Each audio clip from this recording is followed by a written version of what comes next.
charged with killing a businesswoman at City Park Nairobi 3 years ago have been found guilty of manslaughter. Police constables William Chirchir and Godfrey Kirui were charged with the murder of Janet Waiyaki, who was fatally shot on the morning of May 20th, 2018 by the two police officers while she was in her vehicle with the nephew Chege, who sustained injuries. High Court Judge Stella Mutuku on Tuesday ruled that the officers used excessive force.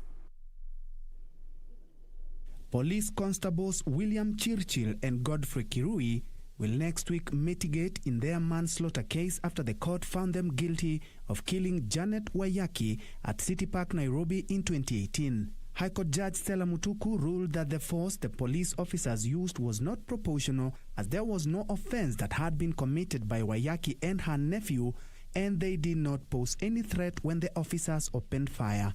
She noted that the officers never established the occupants of the vehicle before opening fire and did not shoot to disable the car.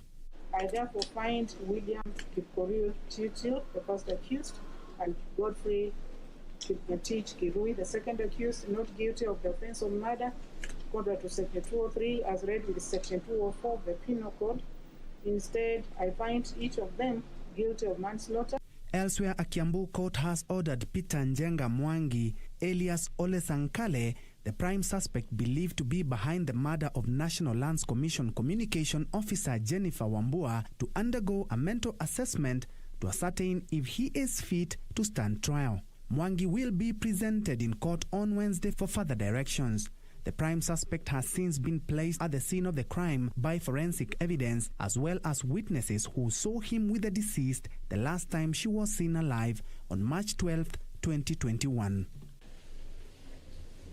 And a city lawyer has been released on a 1.5 million shillings bond after denying 3 counts of corruption, including receiving 3.5 million shillings bribe from a woman.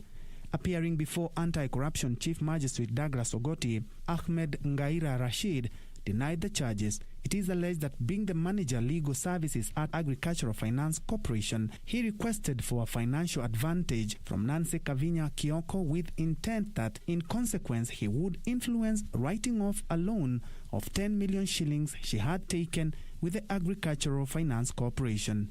The matter will be mentioned on May 27, 2021.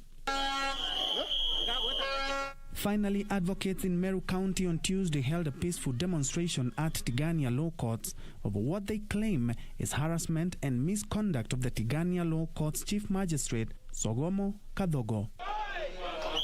Carrying placards, the advocates, upon being denied entry into the premises by security officers, proceeded to break the gate and force their way into the court's compound.